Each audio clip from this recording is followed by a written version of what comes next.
नमस्कार, मैं गजेन आप सभी का अपने YouTube चैनल गजेन मैथ्स पर स्वागत करता हूं।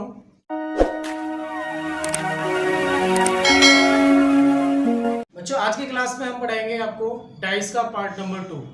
जैसा कि डाइस का पार्ट नंबर 1 में हमने कुछ बेसिक चीजें सिखाई थी और आपको दो टाइप के क्वेश्चन कराए थे, जिसमें डाइस का सिंगल व्यू और डबल व्यू जो गिवन होता है उससे रिलेटेड क्वेश्चन को हम कैसे कर पाएंगे। आप कुछ क्वेश्चन करके देखेंगे उसके और आपको पता लग जाएगा, कॉन्सेप्ट में बता चुका था। आज शुरू करते हैं हम डाइस का पार्ट नंबर 2। पार्ट नंबर 2 में जो बचा हुआ था, यानी क्या क्या बचा है, एक तो बचा हुआ था कि 3 व्यूज वाले क्वेश्चन करने हैं हमें। 3 व्यूज यानी कोई डाइस है और उसके 3 व्यू दे रखे हैं, या फिर 4 व्यूज वाले। और इसी पार्ट में हम सीखेंगे कि कोई ओपन डाइस होती है, ओपन डाइस से रिलेटेड कैसे क्वेश्चन आते हैं। तो बच्चों, जो इस पार्ट को फर्स्ट टाइम देख रहे हैं या मेरे चैनल पर नए हैं तो पहले चैनल को सब्सक्राइब कर लें, और इससे पहले वाले पार्ट को, इसको देखने से पहले, डाइस के पार्ट नंबर 2 को देखने से पहले आप पार्ट नंबर 1 को जरूर देखें, क्योंकि सारे कॉन्सेप्ट मैंने उधर ही सिखाए। अगर आप डायरेक्ट इसे देखते हैं तो आपको कॉन्सेप्ट समझ में नहीं आएगा, इससे पहले आप उसको जरूर देखें तब इस पर। ठीक है, तो हम स्टार्ट करते हैं किस तरीके से क्वेश्चन एग्जाम में आते हैं। आज मैं डायरेक्ट क्वेश्चन लेके आपको समझाऊंगा किस तरीके से हम यूज करेंगे। तो लेते हैं कुछ क्वेश्चन जिसमें 3 व्यूज और 4 व्यूज गिवन होते हैं। ठीक है, चलो करते हैं हम टाइप नंबर 3 इसका 3 व्यूज रिलेटेड क्वेश्चन। ठीक है, जिसमें 3 दृश्य दे रखे होते हैं, उन क्वेश्चन को कैसे करना है बहुत 2-3 सेकंड के अंदर कैसे करेंगे। अगर आपने पहली वीडियो पूरे अच्छे से देख रखी है तो आपको दिक्कत नहीं आने वाली। पहला क्वेश्चन कहता है कि नीचे एक पासे की 3 स्थितियां दी गई हैं, एक्स वाई जेड, यानी एक ही डाइस है, उसके 3 व्यूज दिए गए हैं। तो बताइए अंक 1 के विपरीत सतह पर क्या होगा। यानी आपसे पूछा what is the opposite of 1, यानी जो 1 लिखा हुआ है उसके अपोजिट फेस पे क्या होना चाहिए। तो 1 2 3 व्यूज के क्वेश्चन को कैसे करते हैं। देखो, जो 2 व्यूज में हम इससे पहले वाले पार्ट में जो सीखा था, जो कॉन्सेप्ट हम 2 व्यूज में लगाते थे वो इसी में लगेगा।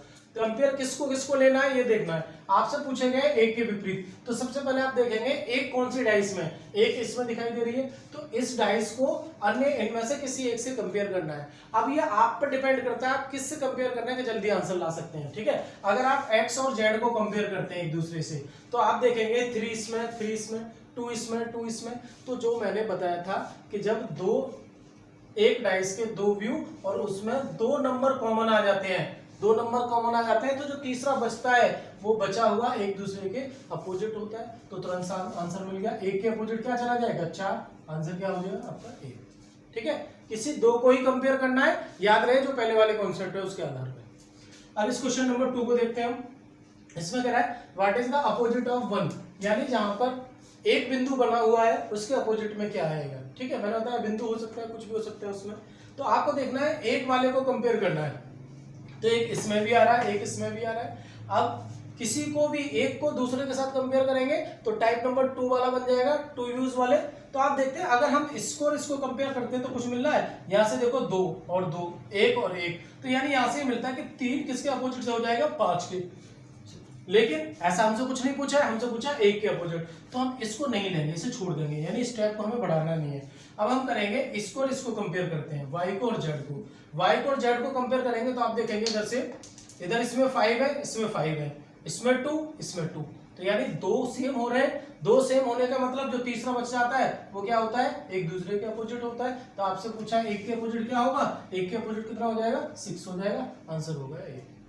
ठीक है, तो यही कॉन्सेप्ट आपका, अगर मैं 4 व्यू लिख देता हूं, यहाँ पर 4 व्यू बना देता हूं, तब भी उसमें सेम चलेगा, कोई भी अंतर नहीं आने वाला है। तो 1-2 क्वेश्चन हम लेते हैं जिसमें 4 व्यू चलते हैं। ठीक है, सब में ध्यान क्या रखना है, 2 व्यू वाला कॉन्सेप्ट। तो लेते हैं 1-2 सवाल और, ये 2 क्वेश्चन और लेते हैं 4 व्यूज रिलेटेड क्वेश्चन, यानी टाइप नंबर 4 पढ़ रहे हैं हम इसका।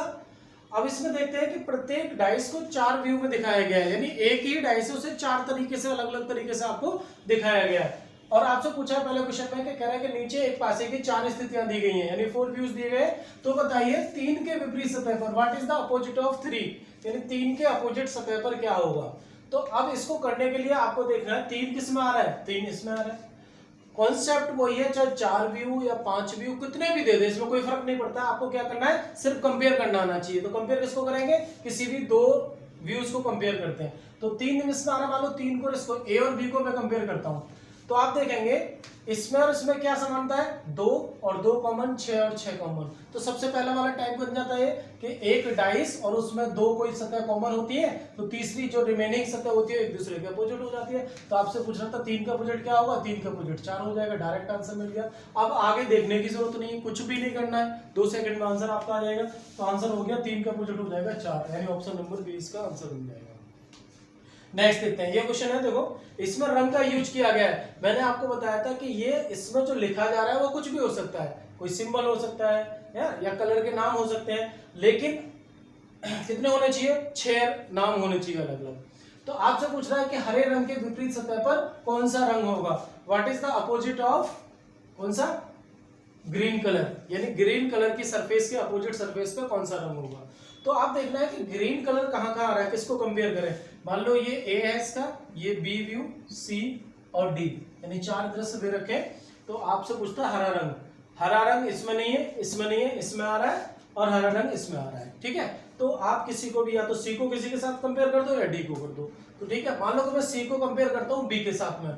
ये कंपेयर करना आपको आना है, बस चाहिए आना, फिर आपको देखना है, आपको देखना आना चाहिए किसको कंपेयर करें। तो ज्यादा से ज्यादा हमें क्या मिल जाए, कॉमन मिल जाए। ज्यादा से ज्यादा कॉमन 2 मिल सकते हैं, 2 नहीं कॉमन मिल रहे हैं तो क्या होगा, 1 कॉमन मिलेगा, कंडीशन कोई ना कोई सेटिस्फाई हो जाएगी। तो आप इसको देखते हैं, इसमें क्या क्या है, लाल है, लाल इसमें है, और इसके अलावा क्या है, लाल और लाल, ठीक है, नारंगी, हरा, नीला, यानी सिंगल 1 कॉमन है, 1 कॉमन है। तो आपने देखा था कि जब सिंगल 1 कॉमन होता है और वो कॉमन नंबर यानी जो सेम नंबर होता है कॉमन सतह पर ना हो, अलग अलग हो, तो क्या करते थे, क्लॉकवाइज रोटेट करते थे। तो इधर देखेंगे लाल, लाल किधर आ रहा है, इस डाइस के इस वाले व्यू पे आ रहा है, इधर की साइड पे, लेकिन लाल इस पे कहां आ रहा है, इधर आ रहा है। तो यानी क्या हो जाएगा, डिफरेंट स्पेस पे आ रहा है। देखो लाल तो कॉमन है, लेकिन क्या आ रहा है, इसके इधर साइड वाले पे, इसके सामने वाले पे। तो मैंने बताया था कि जब ऐसा हो जाएगा तो हम क्या करते हैं, क्लॉकवाइज रोटेट करते हैं। यानी क्वेश्चन को करने के लिए मैं इसे हटा के ऊपर लिख देता हूं।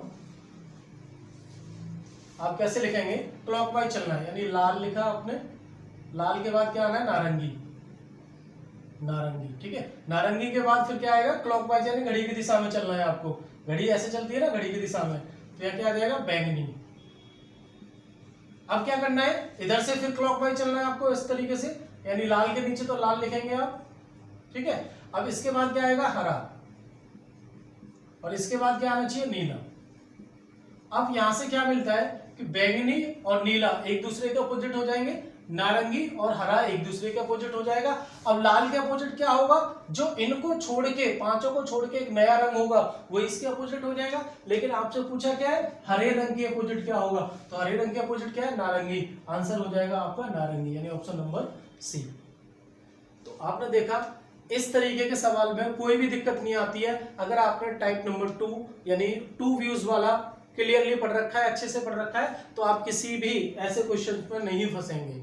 ठीक है, ये मेरी गारंटी है। अगर आप सही से पूरा पढ़ लेते हैं तो आपको कोई भी दिक्कत नहीं आने वाली, और इससे आसान नहीं हो सकता। डाइस में कुछ भी नहीं है, सिर्फ आपको कंपेयर करना आना चाहिए। कितना भी लेंथी क्वेश्चन हो आप तुरंत कर लेंगे। ठीक है, इसके बाद एक खूबसूरत सा कॉन्सेप्ट बचा हुआ है इसमें, जिसे कहते हैं ओपन डाइस। ओपन डाइस को यानी डाइस को कैसे ओपन करना है फिर क्लोज करना है, उससे रिलेटेड क्वेश्चन क्या बोलते हैं, उन सारी चीजों को आपको समझना है। ठीक है, तो हम शुरू करते हैं नेक्स्ट में क्लोज डाइस वाला कॉन्सेप्ट। ओपन डाइस कह सकते हैं या क्लोज डाइस कह सकते हैं। यानी ओपन का मतलब है जब डाइस को उसके 6 सरफेस को अलग अलग कर देते हैं, या फिर उसे फिर क्लोज करने की कोशिश करते हैं, तो नई डाइस कैसी बनेगी। ठीक है, स्टार्ट करते हैं। अब हम इस चैप्टर का लास्ट टाइप नंबर 5 इसमें लेते हैं कि जब डाइस ओपन होती है और ओपन से हम क्लोज करना है, यानी एक डाइस को बनाना है, प्रसारित सतहों से पासा बनाना। प्रसारित का मतलब है जो डाइस को क्या कर दिया, अलग अलग खोल दिया गया है, 6 सतहों को अलग खोल दिया गया है। तो जब किसी डाइस को हम मान लो कि खोलते थे, इस तरीके से एक स्ट्रक्चर हो सकता है, या इस तरीके से हो सकता है, ऐसे हो सकता है, ऐसे या ऐसे, इनमें से कैसे भी हो सकता है। ठीक है, तो आपको समझना क्या है कि जो डाइस बनेगी, जो असली डाइस बनेगी, ओरिजिनल डाइस होगी, उसमें क्या कॉन्सेप्ट याद रखना है। आपको हमेशा याद रखना है कि जब भी हम ओपन डाइस से क्लोज डाइस बनाते हैं, तो जो अपोजिट फेस होते हैं, क्या जो अपोजिट सतह यानी विपरीत सतह होती हैं, वो कभी भी एक साथ नहीं दिखाई देती। यानी जब इसको बंद करेंगे तो डाइस जो बनेगी बंद करने के बाद में कुछ इस तरीके से बनेगी, और उस पर कुछ क्या दिखेंगे, नंबर लिखे हुए दिखेंगे। तो यहाँ पर जो 3 नंबर होंगे वो हमेशा याद रखना कि वो क्या होंगे, उस इंडिविजुअल होंगे, यानी एक दूसरे के अपोजिट में नहीं हो सकते हैं। ठीक है, तो पहले आप ये समझ लो कि किसके अपोजिट क्या होगा, यानी कौन सी सतह के अपोजिट क्या होगा, फिर बनेगा क्या, मैं क्वेश्चन के थ्रू समझाता हूं जो एग्जाम में क्वेश्चन आए हुए हैं। तो सबसे पहले हम बात करते हैं, अगर इस तरीके का स्ट्रक्चर है ओपन डाइस का और आपसे कह रहा है कि जब इसे क्लोज करेंगे तो आपको याद क्या रखना है कि अपोजिट फेस पे क्या क्या जाएंगे।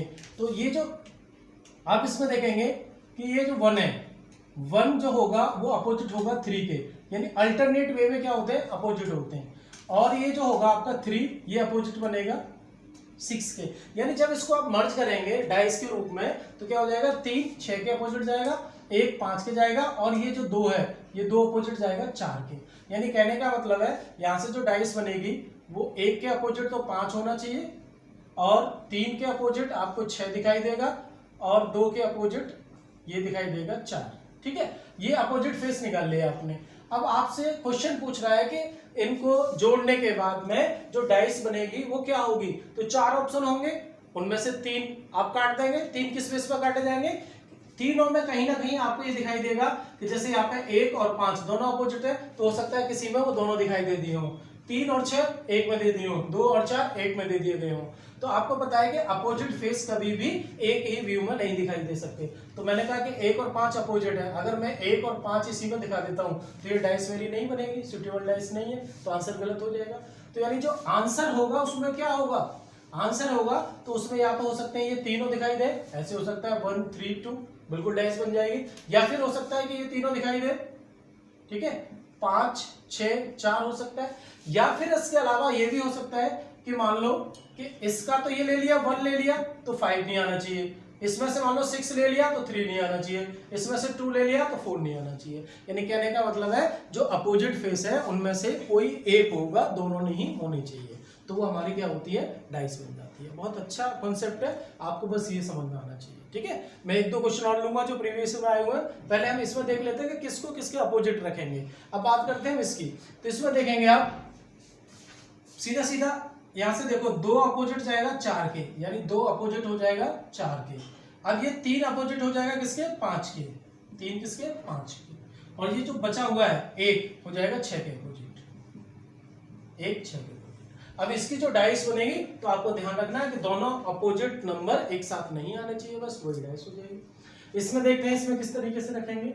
इसमें क्या हो जाएगा, ये 1 अपोजिट जाएगा 3 के, यानी 1 अपोजिट हो जाएगा 3 के और 3 1 के, और इसमें ये जो 4 है 4 हो जाएगा 6 के और 2 हो जाएगा 5 के। ठीक है, अगर आपको ये समझ में आ जाता है तो फिर इस क्वेश्चन में कुछ नहीं बचता। अब इसमें देखते हैं, ये थोड़ा सा टिपिकल लग रहा है। देखो इसमें क्या है कि कंप्लीट तो 5 फेस है, और ये जो लास्ट में दिया गया है ये क्या है, 1/4 है, यानी जब हम इसको मर्ज करेंगे तो क्या हो जाएगा, एक जगह पर जाके, यानी मान लो कि अगर 3 को हम बॉटम पर रखते हैं तो टॉप पे जाके क्या हो जाएगा, ये टॉप पे जाके ये 1/4 जाके जुड़ जाएंगे। यानी यहां से जब अपोजिट हम ढूंढेंगे तो 1 के अपोजिट तो बड़ी आसानी से दिख रहा है, कितना हो जाएगा 5, अल्टरनेट लेना हमेशा। 2 के अपोजिट क्या हो जाएगा, 4 हो जाएगा। अब बात आती है कि 3, अगर मान लो बॉटम पे 3 है तो टॉप पे क्या जाएंगे, ये चारों पार्ट जुड़ जाएंगे। अब ये चारों पार्ट जोड़कर बनेंगे कैसे, ये ध्यान देना है आपको। मान लो कि एक फेस बनना है, एक फेस पर तो 3 है, ये एक पर जाके क्या आएगा, ये चारों सिंबल आ जाएंगे, प्लस इक्वल टू इनटू और माइनस का। अब ये कैसे है, देखो क्रॉस में जा रहा है तो इस तरीके से बनेंगे ये 4 पार्ट, ये भी ध्यान रखना है। ठीक है, इस तरीके से बनेंगे, इस तरीके से 4 पार्ट बनेंगे, और इसमें जो ऑर्डर है वो ऑर्डर फॉलो होगा। आप अगर यहाँ पर प्लस लिखते हैं तो इसके बाद क्या आ रहा है, राइट हैंड पर चलने में इक्वल टू आ रहा है, फिर इसके बाद क्या है, इनटू आ रहा है, और इसके बाद माइनस आ रहा है। ठीक है, ऐसा नहीं कि आपने इधर माइनस रख दिया, इधर इक्वल टू रख दिया, इधर इनटू रख दिया तो गलत हो जाएगा। कोई भी सीक्वेंस फॉलो होना चाहिए, ऑर्डर फॉलो होना चाहिए, तब सही बनेगा। तो यानी अब आपको डाइस जो देखनी है उसमें ये देखना है कि किसके अपोजिट क्या है। ठीक है, सेम मतलब अपोजिट वाले एक ही डाइस में नहीं दिखने चाहिए, वो आंसर नहीं होता है। इसमें हम बात करते हैं इसमें क्या बनेगा, फिर से वही है कि 1 के अपोजिट क्या हो जाएगा, इधर 5 हो जाएगा, 1 के अपोजिट 5, 2 के अपोजिट क्या हो जाएगा, ये 4 हो जाएगा 2 के अपोजिट। ठीक है, अब बचा 3 के अपोजिट जो होगा फिर से ये बनना है। अब आप देखेंगे इसमें किस तरीके से बनना है, ये भी क्या है 1/4 है, लेकिन इसमें क्या लिया गया है, क्रॉस में नहीं लिया गया है ये, यानी इसका जो बनेगा ये इस तरीके से बनेगा। क्या डिजाइन बनेगी, इस तरीके से। ठीक है, तो फिर से वो रख दो। अगर मान लो आप इधर प्लस ले रहे हैं या फिर देखो बस ऑर्डर आना चाहिए, आप जैसे भी बनाए से ऑर्डर में होनी चाहिए सारी चीजें। मान लो मैं क्लॉकवाइज लेता हूँ तो क्लॉकवाइज में इस तरीके से पुट कर दूं, यही चेंज भी हो सकता है लेकिन ऑर्डर चेंज नहीं होना चाहिए। तो इस तरीके के होते हैं ओपन डाइस का कॉन्सेप्ट ये। अब क्वेश्चन किस प्रकार किया जाना है, यानी देखते ही हमें टिक कर देना है, पहले गलत काटना आना चाहिए। तो एक दो क्वेश्चन जो प्रीवियस ईयर में आए हुए हैं उनसे आपको इस बात को क्लियर करता हूँ। तो देखते हैं क्वेश्चन। तो बच्चों ये क्वेश्चन और देखते हैं, ये भी इसी का है, प्रसारित सतहों पर, ठीक है, पासा बनाना। अब ये देखते हैं कि जो हमने अभी कॉन्सेप्ट सीखा था कि यानी जब भी इस तरीके की ओपन डाइस होती है, ओपन डाइस से हमें क्लोज डाइस पर जाना है, ओपन सतहों से क्लोज डाइस पर जाना है, तो कौन सा हमारा आंसर होना चाहिए, सुटेबल डाइस कौन सी बनेगी। बस ध्यान क्या रखना है कि अपोजिट फेस कभी भी एक डाइस में नहीं दिखने चाहिए दोनों। तो हम सबसे पहले देखते हैं। देखो सबसे पहले मैं चाहूंगा कि आप अपने आप कॉपी पेन लेके बैठे और फटाफट इसका देखें कितनी देर में आंसर कर पा रहे हैं, ठीक है। फिर उसके बाद में आप देखें, वीडियो को पॉज कर लें, कोई दिक्कत नहीं है। उसके बाद देखना है कि कॉन्सेप्ट क्या है, करना कैसे होता है। जनरली क्या था कि आपको ये देखना था कि अपोजिट क्या है, यानी 1 और 3 अपोजिट है, और 2 और 4 अपोजिट है, और 5 और 6 अपोजिट है। यानी जो अपोजिट है वो एक साथ नहीं दिखने चाहिए। इसमें देखते हैं हम 3 आ रखा है, तो 3 के साथ में क्या नहीं होना चाहिए भाई, 3 के साथ में 1 नहीं होना चाहिए, बिल्कुल ठीक है। 2 और 2 का अपोजिट क्या है, 4, 2 और 4 दोनों आ रखे हैं, तो आंसर हो सकता है, नहीं हो सकता, क्योंकि 2 और 4 क्या है, एक दूसरे के अपोजिट है, और अपोजिट एक साथ नहीं आ सकते। सेम इसमें देखते हैं 3 और 1, तो ये भी नहीं हो सकता, क्योंकि 3 और 1 क्या है, अपोजिट है। इसमें देखते हैं 5, ठीक है, 6 है, नहीं है। फिर देखते हैं 2 के साथ 4 है, नहीं है। 3 के साथ 1 नहीं है, तो आंसर क्या हो जाएगा हमारा, ये आपका बी आंसर हो जाएगा। इसको देखते हैं तो ये भी नहीं बनेगा, ठीक है। तो आपको ये कट करने वाला आना चाहिए कि कौन सा आंसर हो सकता है। एलिमिनेशन मेथड सबसे बेस्ट होता है। अब बात करते हैं इसमें, फिर से आपको पता लग रहा है कि भाई 1 के अपोजिट तो 5 जाएगा, और 2 के अपोजिट क्या जाएगा, 4 जाएगा, और 3 के अपोजिट क्या जाएगा, ये सारी चीजें जाएंगी जितनी भी है सिंबल्स है। तो आप इसमें देखेंगे 3 के अपोजिट क्या जाना है, सिंबल जाना है, तो इसमें दोनों चीज यूज कर दिए। ध्यान से देखो, 3 और सिंबल क्या होने, अपोजिट होने, तो ये आंसर नहीं हो सकता है। इसकी बात करते हैं हम 5, 1, 2, तो 5 के अपोजिट क्या होता है, 1 होता है, और 5 और 1 दोनों एक साथ दिख रहे हैं, नहीं आंसर हो सकता है, फटाक से काट देंगे जैसे भी होगा। अब इसमें देखेंगे क्या क्या एक साथ दिख रहे हैं, 4 और 2, 4 और 2 तो एक दूसरे के अपोजिट है, और उन दोनों को इसमें ले दिया तो क्या आंसर हो सकता है, नहीं। जब हमने 3 काट दिए तो चौथे को देखने की जरूरत है, बिल्कुल भी नहीं है। अगर यहाँ एक और ऑप्शन होता नन ऑफ दीज, जब आपको चेक करने की जरूरत थी, वरना आप चेक भी कर सकते हैं। सारी कंडीशन इसमें क्या हो जाएंगे, सही बैठती है, ठीक है। तो मैंने ये कुछ 2-4 क्वेश्चंस करा के आपको ये बताना की कोशिश की है कि एग्जाम में इस तरीके की क्वेश्चन आते हैं, और बिल्कुल भी इस चैप्टर में टाइम नहीं लगता है करने में, ठीक है। बहुत ज्यादा टाइम सेव कर सकते हैं आप ऐसे सवालों से। तो मैंने कोशिश की है सब कुछ कराने की, और मैं अभी ये सोच रहा हूँ कि इसके कुछ क्वेश्चंस आपको किसी ना किसी माध्यम से मैं आपके पास पहुंचा दूं, पीडीएफ के थ्रू, ठीक है। तो मैं कोशिश करूंगा या तो इसी के लिंक में दे दूंगा मैं नीचे, या फिर अलग से आपको किसी ना किसी माध्यम से मैं क्वेश्चन पहुंचाने की कोशिश करूंगा, ठीक है। आपके पास जो भी बुक हो, कोई भी बुक आपने मार्केट से खरीद रखी है रीजनिंग की, तो आप उसमें खोलेंगे, कोई फर्क नहीं पड़ता आप किस बुक से पढ़ रहे हैं, आपके कॉन्सेप्ट क्लियर होने चाहिए। आप जो भी बुक है, एक बुक तो जरूर लेनी है, मार्केट से कोई भी बुक ले लो और आपके क्वेश्चन उसके करते रहो, ठीक है। तो मिलते हैं अगली क्लास में, एक नया चैप्टर लेके आएंगे। आप जब तक मुझे कमेंट करेंगे आपको क्या चैप्टर पढ़ना है पहले, मैं उसके अकॉर्डिंग नेक्स्ट वीडियो बनाऊंगा, ठीक है। और रखते हैं इतनी क्लास, ठीक है। Thank you, bye bye.